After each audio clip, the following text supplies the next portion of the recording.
Bapak Ibu saudara-saudara jemaat yang dikasihi oleh Tuhan kita Yesus Kristus, selamat pagi, shalom.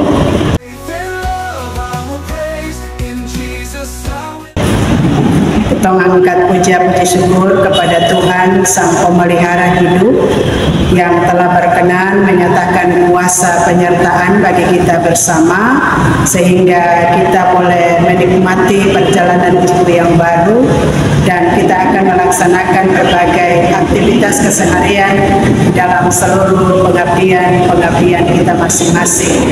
Dan oleh karena itu kita akan dikuatkan lewat kebenaran firman Tuhan yang akan kita baca dari kitab Yeremia pasal 26 ayat 20 sampai ayat yang ke-24. Sebelumnya mari Bapak Ibu dan saudara-saudara kita berdoa. Yang Maha Besar Allah, di dalam Yesus Kristus Tuhan kami, di pagi di usmu yang baru ini kami menaikkan ungkapan syukur dan terima kasih kepada Tuhan yang berkenan menyertai kami boleh menikmati perjalanan usmu baru dan akan melaksanakan seluruh aktivitas kami masing-masing di usmu yang baru. Kami minta Tuhan anugerahkan kepada kami kekuatan, kesehatan, nikmat Roh Kudus, dan curahkanlah segala berkat-berkat bagi kami bersama di dalam seluruh aktivitas keseharian kami lewat berbagai bentuk profesi kami ya Tuhan, supaya kami tetap menikmati berkat Tuhan dan kami terus menjalani kehidupan dengan melibatkan Tuhan dalam seluruh perjalanan kehidupan kami. Dan pada saat ini Tuhan, kami akan membaca dan mendengarkan kebenaran firman Tuhan yang akan mempedomani seluruh kehidupan kami dalam melakukan berbagai aktivitas kami masing-masing di usmu yang baru ini. Kami mohon Tuhan karuniakanlah hikmat Roh Kudus bagi kami, supaya kami mampu untuk memahami, mengerti, mendalami, dan merenungkan kebenaran firman Tuhan yang akan kita baca di saat ini. Di dalam nama Tuhan Yesus firman yang hidup, kami berdoa kepada Bapa di surga. Amin. Bapak Ibu dan saudara-saudara, pembacaan kita kitab Yeremia pasal 26 ayat 20 sampai ayat yang ke-24 yang begini bunyinya. Ada juga seorang lain yang bernubuat demi nama Tuhan, yaitu Uria bin Semaya dari Kiryat Yarim. Dia bernubuat tentang kota dan negeri ini tepat seperti yang dikatakan Yeremia. Ketika Raja Yoyakim bersama-sama dengan segenap perwiranya dan semua pemuka mendengar perkataan orang itu, maka raja pun mencari ikhtiar untuk membunuhnya. Mendengar hal itu, maka takutlah Uria lalu melarikan diri dan tiba di Mesir. Kemudian Raja Yoyakim menyuruh orang Mesir yaitu Elnatan bin Akbor beserta beberapa orang.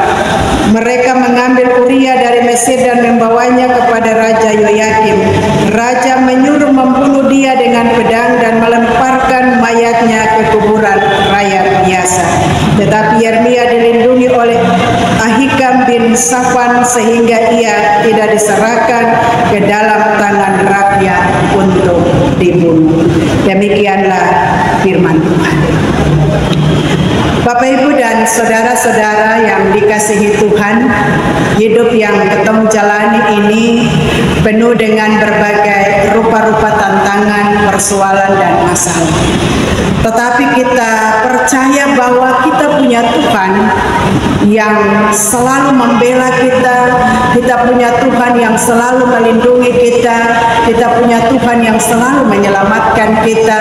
Dan oleh karena itu, di tengah-tengah dunia yang penuh dengan ketidakbenaran, dengan ketidakadilan, kita sebagai orang-orang yang percaya, yang telah diselamatkan, yang telah dimerdekakan karena perbuatan-perbuatan dosa kita, dan ada di sekitar kita sebagai orang-orang percaya, ada begitu banyak orang yang tidak menemukan dan tidak mendapatkan keadilan dan kebenaran.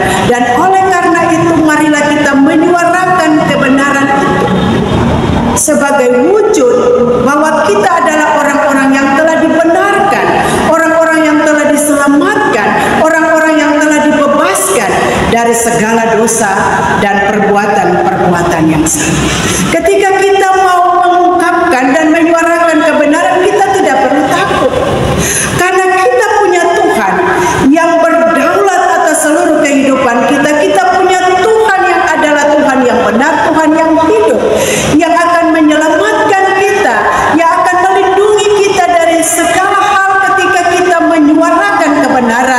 kepada dunia ini. Oleh karena itu Bapak Ibu Saudara-saudaraku yang kekasih, di Usbu yang baru kita diingatkan lewat tema pada minggu ini, merdeka untuk bersuara. Merdeka itu berarti kita dibebaskan dan kita harus menyuarakan sebuah kebenaran itu dalam seluruh tindak tanduk kita, perbuatan kita, bahkan kepada semua orang yang membutuhkan keadilan dan kebenaran. Maka apa yang dikatakan oleh bagian teks bacaan kita, Yeremia pasal 26 ayat 20 sampai 24, di mana pada masa Yeremia bersuara untuk kebenaran, dan itu bukanlah sesuatu yang mudah, sesuatu yang tidak gampang.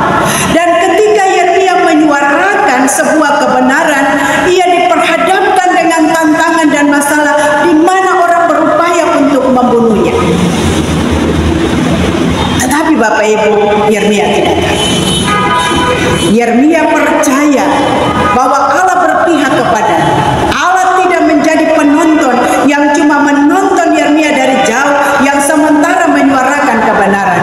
Dia turun tangan untuk menyelesaikan apa yang menjadi harapan dan kerinduan Yeremia yang bernubuat untuk menyuarakan kebenaran sebagaimana yang diungkapkan di dalam ayat 24. Tetapi Yeremia dilindungi oleh Ahikam bin Safan sehingga ia tidak diserahkan ke dalam tangan rakyat untuk dibunuh. Bapak Ibu dan saudara-saudaraku yang kekasih, Nabi Uria yang juga memberitakan firman Tuhan seperti Yeremia harus kehilangan nyawanya karena berani bersuara menegur bangsa yang sudah jauh dari Tuhan. Dan ini yang merupakan resiko yang diambil oleh Uria, resiko yang diambil oleh Yeremia. Mereka menyuarakan kebenaran kepada umat yang sudah jauh dan sudah melupakan Tuhan, sudah tidak peduli dengan Tuhan, sudah tidak menyembah Tuhan. Dan mereka harus menyampaikan kebenaran. Ketika suara kebenaran tidak diinginkan, ancaman dan tekanan akan datang, namun Yeremia tetap dilindungi Tuhan melalui keberanian orang-orang seperti Ahikam. Dan Yeremia melakukannya karena itu adalah wujud ketaatan kepada. Dia berani mengambil resiko, nyawa menjadi taruhan. Ia percaya bahwa Allah berpihak kepadanya. Allah akan menjaga dan melindungi, dan terbukti bahwa Allah melindungi dia dari orang-orang, dari rakyat yang membunuhnya. Dan ia mengutus Ahikam untuk melindungi dia. Bapak Ibu Saudara-saudaraku yang kekasih, merdeka untuk bersuara, tema kita, memiliki kebebasan untuk bagaimana kita menyampaikan kebenaran. Kalau itu benar, kita harus bilang benar. Kalau itu salah, kita harus bilang salah. Walaupun ada resiko dan tantangan, kita tidak boleh mundur, kita tidak boleh takut, karena kita percaya Allah berpihak kepada orang-orang yang benar, dan Allah tidak berpihak kepada orang-orang yang salah. Dan mari apa yang dilakukan oleh Uria, apa yang dilakukan oleh Yeremia, mari kita lakukan. Tidak boleh takut, tidak boleh khawatir, sebab Allah tetap berada bersama. Kebebasan ini bukan hanya soal hak berbicara, tetapi bagaimana keberanian kita untuk menyuarakan kebenaran di tengah tekanan. Yeremia dan Uria memberi teladan bahwa kebenaran harus tetap disuarakan, walau kadang ada harga yang harus dibayar. Kita sebagai orang percaya, kita juga harus menyuarakan kebenaran, walaupun ada harga yang harus dibayar. Siapapun kita tetap percaya bahwa Allah tetap berpihak kepada kita. Allah mampu untuk melakukan apa yang tidak bisa kita lakukan. Maka dalam kehidupan kita sekarang, mungkin kita juga menghadapi situasi di mana suara kita dibukamkan atau tidak dianggap, tidak didengar. Namun Tuhan memanggil kita untuk terus menyuarakan kebenaran, menyuarakan keadilan, menyuarakan kasih, apapun konsekuensinya, apapun resiko yang harus kita ambil. Sebab orang yang menyuarakan kebenaran yang sejati, berkatnya Tuhan tidak akan pernah jauh daripadanya. Perlindungan Tuhan itu selalu dekat dengan dia. Pertolongan Tuhan itu tidak pernah terlambat sedikit pun daripadanya. Sebab kebenaran, kemerdekaan sejati adalah ketika kita tidak terbelenggu oleh rasa takut, tetapi tetap berdiri teguh untuk sebuah kebenaran. Sebab Tuhan berpihak kepada orang-orang yang benar. Dan mari kita melakukan itu, Bapak Ibu Saudara-saudara, di tengah-tengah seluruh pengabdian kita, di tempat kerja kita, di tempat pelayanan kita. Mari kita menyuarakan sebuah kebenaran. Sebab orang yang hidup benar di hadapan Tuhan, ia tidak akan pernah kekurangan berkat sedikit. Orang yang tidak hidup benar di hadapan Tuhan, maka berkat itu akan jauh dari seluruh kehidupannya. Oleh karena itu, ketika kita masuk di bulan Agustus adalah bulan kemerdekaan, mari kita memperjuangkan dan menyuarakan suara kebenaran kepada setiap orang yang membutuhkan daripada kita. Tuhan Yesus.